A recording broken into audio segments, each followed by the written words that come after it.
입니다.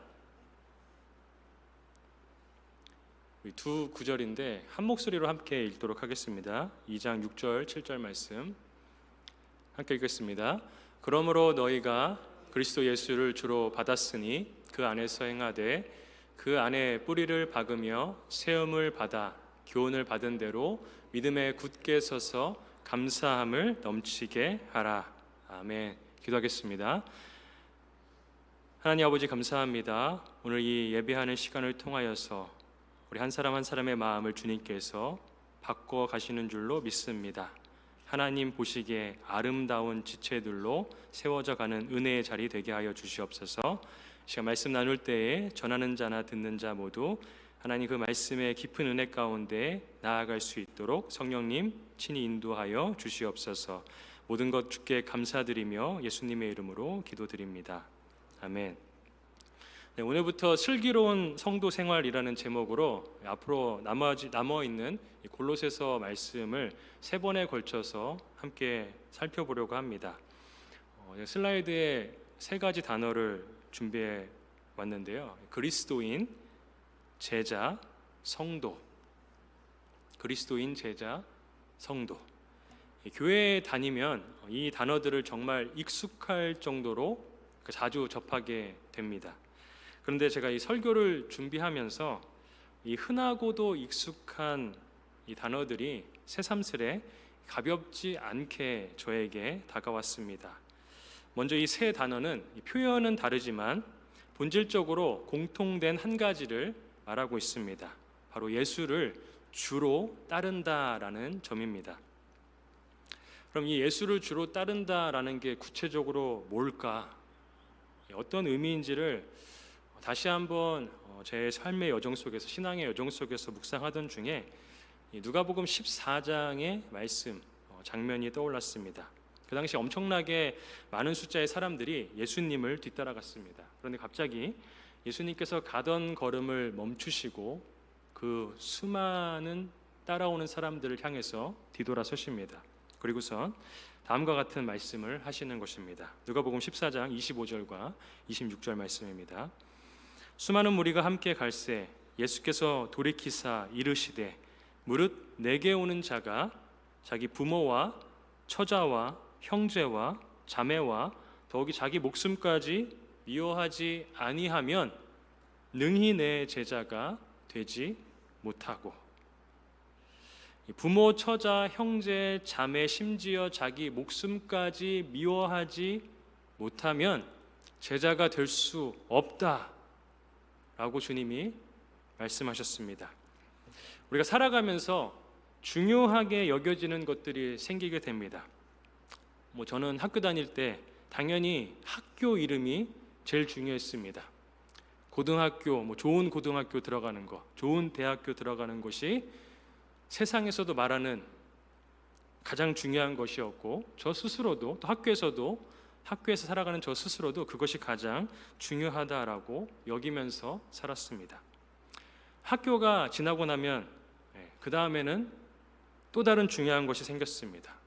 돈이 중요하다라고 생각했습니다. 돈이 정말 필요하구나. 돈이 없어서 우리 부모님이 싸우시는 건가?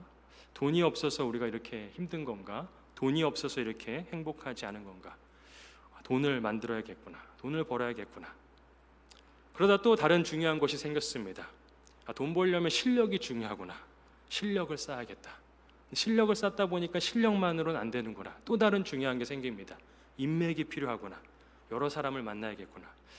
살아오면서 정말 여러 가지 것들이, 어쩌면 지금도 저의 삶에 있어서 필요하고 중요한 것들이 끊임없이 생기고 있습니다. 그런데 예수님은 예수님을 따르는 제자가 되기 위해서는 내가 이렇게 정말 중요하고 필요하다 여기는 그 무언가를 예수님 때문에 내려놓을 수 있는 분명한 결단과 각오가 있어야 한다고 말씀하십니다. 오늘날 교회의 문턱이 너무나 낮아져서 아무나 교회에 올 수 있습니다. 그런데 주님은 분명하게 말씀하십니다. 제자가 되는 것은 내가 정말 중요하다라고 여기는 것, 내 삶에 있어서 필요하다 여기는 그것을 예수님 때문에 내려놓을 수 있는 확고한 결단과 각오가 있어야 한다. 이어지는 27절을 보시면 어쩌면 더 어렵게 여겨지는 조건을 주님께서 제시하고 있습니다. 27절 말씀에 이렇게 주님께서 말씀하십니다. 누구든지 자기 십자가를 지고 나를 따르지 않는 자도 능히 내 제자가 되지 못하리라. 예수님은 예수님을 따르는 삶, 제가 앞서서 그리스도인, 성도, 제자 세 가지 단어를 말씀드리지 않았습니까? 예수님은 자신을 따를 때에 마냥 행복한 일만 있다라고 말씀하시지 않았습니다. 27절의 말씀에 기록하고 있는 것처럼 마땅히 예수님을 따를 때에 세상으로부터 얻게 되는 고통과 수치와 손해와 오래 참음과 힘듦과 어려움과 괴로움이 성도의 삶 가운데 반드시 찾아오게 될 것임을 어려울 것 같으니까 숨겨놓고 말씀하신 것이 아니라 따라오는 수많은 사람들에게 분명하게 말씀해 주셨습니다. 그리스도인의 삶은 환상 같은 그런 것이 아니다라고 말씀하셨습니다. 자기 십자가를 지고 따르지 않으면 제자가 될 수 없다라고 말씀하셨습니다. 이러한 그리스도인 됨, 성도 됨, 제자 됨을 말씀을 준비하면서 제가 다시 묵상하다 보니까 제 안에 이런 질문이 들었습니다. 나는 그런가? 나는 정말 예수님 따르는 것을 오늘 그렇게 받아들이고 있는가? 주님께서 말씀하신 것처럼 내 십자가를 지고 있는가? 내가 필요하다라고 여기는 그 무언가, 중요하다라고 여기는 그 무언가를 주님 때문에 내려놓고 있는가? 목사로 서 있는 나는 성도님들이 바라보는 모습이 아니라 목사로 서 있는 나는 진짜인가? 라는 생각이 들어오다 보니까 성도, 제자, 그리스도인이라는 이름의 무게가 무겁게 여겨졌습니다. 혹시 나는 내가 만들어 놓은 어떤 적정한 기준에 맞춰서 이 정도면 신앙생활 잘하고 있지, 그래도 난 이거 하고 있잖아, 목사잖아, 지금 내가 살아가고 있는 것이 그러한 적정한 기준에 맞춰놓고 나는 괜찮은 그리스도인이야 라고 하면서 착각하고 살아가고 있지는 않은지 돌아보게 되었습니다. 예수님이 정말 말씀하시는 진짜 그리스도인, 진짜 성도, 진짜 제자의 삶에 있는 것이 맞는지 정말 제 마음속에 여러 가지 생각이 들어서 사실 이 설교를 해야 되나라는 고민까지도 들게 되었습니다.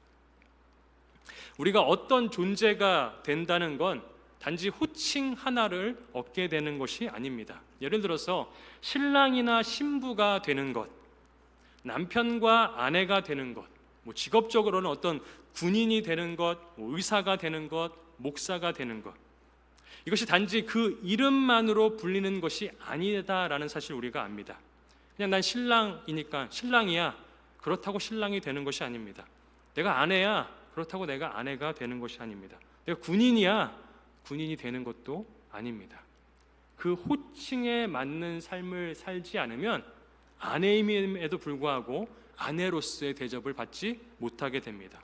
목사임에도 불구하고 목사로서의 가치를 존중받지 못하게 되는 것입니다. 그 이름에 걸맞는 책임이 반드시 따릅니다. 마찬가지로 성도, 그리스도인, 제자라는 이름도 타이틀이 아닙니다.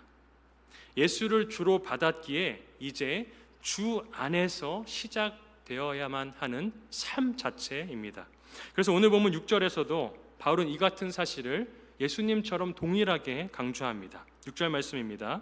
그러므로 너희가 그리스도 예수를 주로 받았으니, 주로 고백한다면 이제는 그 안에서 행해야 된다라고 말씀하고 있습니다. 바울은 이름뿐인 성도, 껍데기뿐인 신앙을 경계하고 있습니다. 예수를 주로 받았다면 그 안에서 행하는 것이 마땅하다, 반드시 그래야 한다라고 말하고 있습니다. 이런 생각을 하고 있는 저의 마음, 또 지금 이 설교를 쭉 들으시는 여러분의 마음은 어떻습니까? 마음이 무거워지지 않습니까? 왜 이런 말들을 계속 들어야 하는지 참고 있는 마음의 한숨이 나오지는 않으십니까? 그런데 이렇게 설교를 준비하면서 이런 것들을 묵상하다가 제가 이것저것 찾아보면서 검색하면서 하다 보니까 어떤 그림 하나를 보게 되었습니다. 이 그림입니다. 렘브란트가 그린 사도 바울이라는 제목의 그림입니다.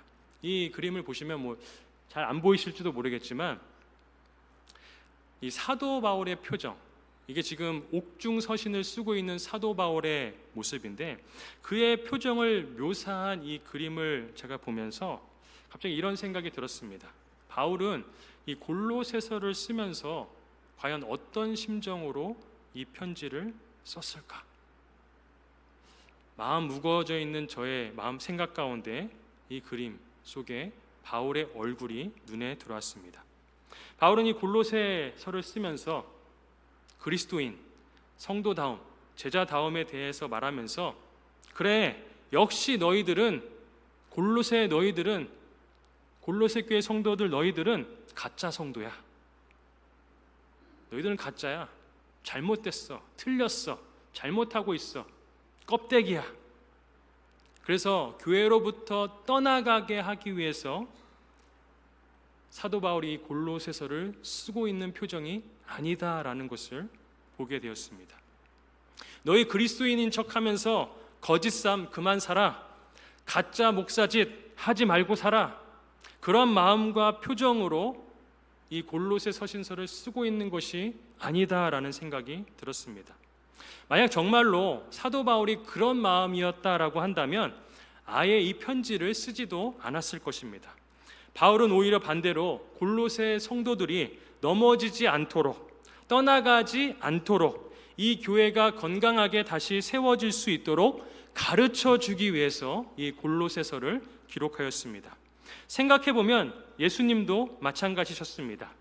제가 앞서 읽어드렸던 누가복음 14장 말씀에서 제자됨에 대해서 무겁게 주님은 말씀하셨지만 예수님의 경우를 한번 생각해 보시기 바랍니다.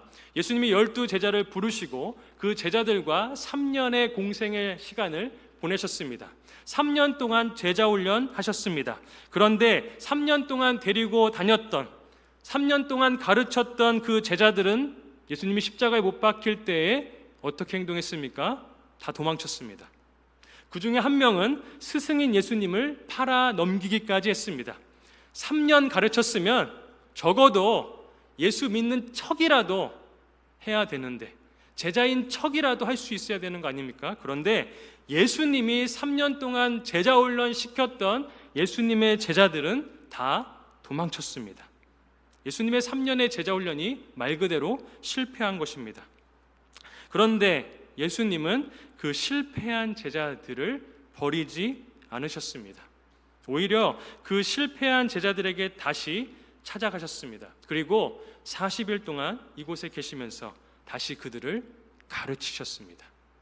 새로운 제자 그룹을 만든 것이 아니라 그 실패한 제자들을 다시 가르치신 것입니다. 이것을 보면서 제 마음 가운데 주님이 주시는 평강이 찾아왔습니다. 어쩌면 저는 그리스도인으로 살아왔던 지난 40여 년에, 제가 40 넘었다고 하면 깜짝 놀라시는데 40 넘은 시간을 이 말씀을 준비하면서 실패한 것처럼 느껴졌습니다. 목사임에도 불구하고 여전히 내 안에 있는 어떤 자존감을 세우기 위해서, 교회에서는 그럴듯한 모습으로 비춰지는지는 모르지만 가정에서는 넘어지는 나의 모습을 보면서 나는 가짜 목사 아닌가? 그런 마음의 부담감으로 있는 저에게 주님은 찾아오셨습니다. 그리고 실패한 것 같은, 목사로서도 실패한 것 같은 저에게 찾아오셔서 다시 일어설 수 있도록 이 말씀들을 주시는 주님이심을 발견하게 됐습니다. 하나님은 지금도 완전하지 않은 우리를 버리시지 않는 하나님이심을 믿습니다. 우리는 하나님을 찬양하고 예배하고 말씀 묵상하고 기도하고 겸손한 삶을 살아가야 한다는 거 너무나 잘 알고 있습니다. 수양회 때 은혜 많이 받았으면 이 자리가 차고 넘쳐야 할 것 같은데 안 차고 넘치는 이 놀라운 사실을 보면서 정죄하는 마음이 들 수도 있습니다. 근데 3년 동안 열심히 가르치셨던 예수님도 실패하셨습니다. 여전히 적당히 머무는 것 같고 죄와 치열하게 싸우는 분투하는 성도들의 모습을 보기보다는, 목사의 모습을 보기보다는 그냥 적당하게 타협하고 적당하게 넘어가는, 전부를 드리기보다는 일부만 드리면서 살아가는 것 같은, 제자 아닌 것 같고 그리스도인 아닌 것 같고 성도 아닌 것 같은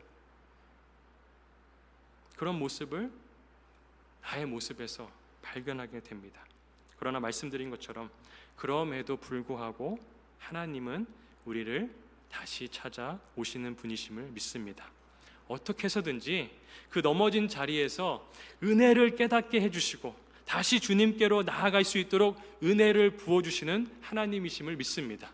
수양회를 통해서 온 성도가 바뀌었다면 정말 좋겠지만, 우리 아까 특송하셨던 것처럼 한 사람이라도 변했다면 하나님은 그 한 사람을 통해서 놀라운 계획을 펼쳐 가실 줄로 믿습니다. 오늘 함께 나누는 말씀을 통하여서 성도님 한 분도 안 바뀐다 할지라도 한 사람 제가 변하면 이 공동체가, 제가 속한 가정이 또한 변화되게 될 줄로 믿습니다. 그러한 소망을 가지고 넘어진 상태로 가짜 아닌가 괴로워하고 주저하고 가짜인 척 그만하고 교회 떠나가 버려야겠다 이런 마음 갖는 것이 아니라 여전히 찾아오셔서 다시 가르쳐 주시는 그 주님의 가르침 앞으로 나아갈 수 있는 저희 모든 성도님들 될 수 있기를 간절히 축복합니다. 그럼 우리가 성도로서 그 이름에 합당한 이 삶의 여정, 주 안에서 살아가는 삶을 다시 도전하기 위해 어디로부터 시작해야 합니까? 바울은 이 골로새 성도들이 다시 성도사운 삶을 살아갈 수 있도록 오늘 본문을 통해 두 가지 성경적 가르침을 전해주고 있습니다. 첫째는 교훈 받은 대로입니다. 7절 말씀을 보겠습니다. 그 안에 뿌리를 박으며 세움을 받아 교훈을 받은 대로 믿음에 굳게 서서, 흔들림이 없게 하기 위해서, 신앙이 흔들리지 않기 위해서, 정말 성도다운 성도가 되기 위해서, 제자다운 제자로 세워져 가기 위해서는 이 흔들림이 없어야 합니다. 그럼 어떻게 흔들리지 않을 수 있습니까? 방금 읽었던 말씀대로 교훈 받은 대로 사는 삶을 통해서 우리는 흔들리지 않을 수 있습니다. 교훈 받은 것이 무엇입니까? 그것은 다른 것이 아니라 진리의 말씀, 곧 하나님의 말씀을 배우고 그 말씀을 따라 사는 것을 말하고 있습니다. 에베소서 4장 18절 말씀을 보면은 이렇게 기록하고 있습니다. 그들의 총명이 어두워지고 그들 가운데 있는 무지함과 그들의 마음이 굳어짐으로 말미암아 하나님의 생명에서 떠나 있도다. 왜 성도들이 하나님의 생명으로부터 멀어지게 됩니까? 그 이유 중 하나로 무지를 꼽고 있습니다. 오늘날 교회 안에는 지루한 신학을 공부하는 것, 혹은 말씀을 공부하고 이해하는 것은 별로 필요 없다라고 생각합니다. 너무 깊이 있게 배우는 것은 목사나 아니면 교수님이나 선교사님들이나 하는 것이라고 생각하는 분들도 있습니다. 그러나 사도 바울은 분명하게 말하고 있습니다. 그리고 예수님도 분명하게 그렇게 하셨습니다. 성숙한 믿음으로 자라갈 수 있는 유일한 길은 다른 것이 아니라 지루할지라도 하나님의 말씀을 깊이 있게 배우는 길에 있습니다. 이것을 게을리해서는 안 되는 것입니다. 에베소서 6장 14절부터 17절까지의 말씀에도 보면 우리가 세상 살아가면서 마귀의 관계에 능히 대적하기 위해서 하나님은 하나님의 전신갑주를 입으라라고 명령합니다. 그런데 이 전신갑주를 입으라라는 명령과 함께 이 전신갑주가 무엇인지를 설명하면서 가장 첫 번째로 나오는 것과 가장 마지막에 나오는 것이 무엇입니까? 가장 첫 번째로 나오는 14절 말씀을 보면 그런즉 서서 진리로 너희 허리띠를 띠라고 합니다. 그럼 가장 마지막으로 취하라는 전신갑주의 조건은 무엇입니까? 17절 끝에 나옵니다. 구원의 투구와 성령의 검 곧 하나님의 말씀을 가지라. 마귀의 관계를 능히 물리치기 위해서 성도가 반드시 갖춰야 할 것이 무엇입니까? 그것은 다른 것이 아니라 하나님의 말씀임을 분명하게 알려주고 있습니다. 우리가 정말로 성도답게, 지금은 부족하지만 성도답게, 제자답게 건강하게 자라가길 원하십니까? 그렇다면 다른 것에 방법이 있지 않습니다. 하나님의 말씀을 배우는 자리로 마땅히 나아가야 될 줄로 믿습니다. 우리는 마귀의 관계를 무너뜨리기 위하여서 하나님께 놀라운 능력, 치유의 은사, 방언의 은사, 예언의 은사 이런 거 받으면 막 힘있게 마귀의 관계를 이기면서 싸워갈 거라고 생각합니다. 그러나 사도 바울은 마귀의 관계를 능히 대적하기 위해서 첫 번째도 진리, 마지막도 하나님의 말씀이다라고 분명하게 선포하고 있습니다. 무엇을 갖춰야겠습니까? 남들도 놀라워하고 부러워할 만한 특별한 은사를 간구하는 것이 아니라 우리의 일상을 건강하게 세워갈 수 있는 하나님의 말씀을 붙들어야 할 줄로 믿습니다. 신학을 공부하는 것, 하나님의 말씀을 깊이 있게 배우는 것 쉽지 않고 지루할 수 있지만 이것이 우리를 건강한 길로, 마귀의 관계를 능히 대적하는 길로 인도하는 길임을 믿으시고 하나님의 말씀을 배우는 자리로 기꺼이 나아갈 수 있는 저 우리 모든 성도님들 될 수 있기를 간절히 축복합니다. 그런가 하면 두 번째로 우리가 성도로서 그 이름에 합당한 삶의 여정을 다시 살아가기 위해서 시작해야 할 부분은 우리 삶 가운데 감사함을 넘치게 하는 것입니다. 오늘 보면 마지막에 뭐라고 말합니까? 감사함을 넘치게 하라 라고 사도 바울이 말하고 있습니다. 요즘 세상은 뉴스를 틀면 사실 꺼버리고 싶은, 감사할 것이 전혀 없는 것 같은 그런 시대입니다. 관세 이야기, 경제 이야기, 무슨 병 이야기, 또 무슨 병이 창궐한다. 정말 한숨만 나오지 감사하기 어려운 시대를 우리가 살아가고 있습니다. 그런데 성도는 감사할 수 없는 상황에서도 감사함을 넘치게 할 수 있다라고 하나님께서 말씀해 주십니다. 그럼 어떻게 감사할 수 없는 것이 넘치는 시대 속에서도 내 안에 감사함을 넘치게 할 수 있습니까? 두 가지만 기억하면 됩니다. 첫 번째, 생각의 차이를 두면 됩니다. 제가 준비한 이 그림을 보시면 아마 많이 보셨을 것입니다. 반잔의 물입니다. 반잔의 물을 바라보는 두 가지 생각, 두 가지 인지의 차이가 있습니다. 어떤 사람은 반밖에 없어, 불평합니다. 그런데 어떤 사람은 반이나 있네 라고 감사합니다. 감사가 어디서부터 옵니까? 생각의 차이에서 옵니다. 지금도 여전히 내가 가진 것이 없다라고 우리가 생각할 수 있습니다. 지금 나는 집도 없고 뭐도 없고 뭐도 없고 아무것도 없네. 그런데 한번 생각의 차이를 가져가 보시기 바랍니다. 여러분의, 저의 5년 전, 10년 전의 삶을 한번 생각해 보시기 바랍니다. 20년 전, 30년 전의 시간을 한번 생각해 보시기 바랍니다. 그때는 없었던 것, 그런데 지금은 너무나 많이 가지고 있는 것들을 보게 될 것입니다. 제가 동부에서 서부로 이사 올 때 그 집에 짐이 그렇게 많은 줄 몰랐습니다. 저는 사실 그 많은 짐을 단기 선교 가느라 다 싸지도 않았습니다. 돌아와서 아내와 장모님에게 욕먹었습니다. 짐이 너무 많아서. 과거에는 제가 그렇게 짐이 없었을 것입니다. 그런데 너무나 많은 짐이 집 안에 쌓여 있던 것입니다. 우리가 생각을 조금만 바꾸면 사실 감사할 수 있는 것들이 많이 있습니다. 그리고 나아가 성도는 아무것도 없는 상황 속에서도 감사할 수 있어야 합니다. 하박국 선지자의 고백이 어떻습니까? 하박국 선지자가 이렇게 고백합니다. 비록 무화과 나무가 무성하지 못하며 포도나무에 열매가 없으며 감람나무에 소출이 없으며 밭에 먹을 것이 없으며 우리의 양이 없으며 외양간에 소가 없을지라도 나는 여호와로 말미암아 즐거워하며 나의 구원의 하나님으로 말미암아 기뻐하리로다. 어떻게 하박국 선지자가 이렇게 기뻐할 수 있고 감사할 수 있었습니까? 왜냐하면 하나님은 아무것도 없어도 모든 것이 있도록 만드실 수 있는 하나님이시기 때문에 그렇습니다.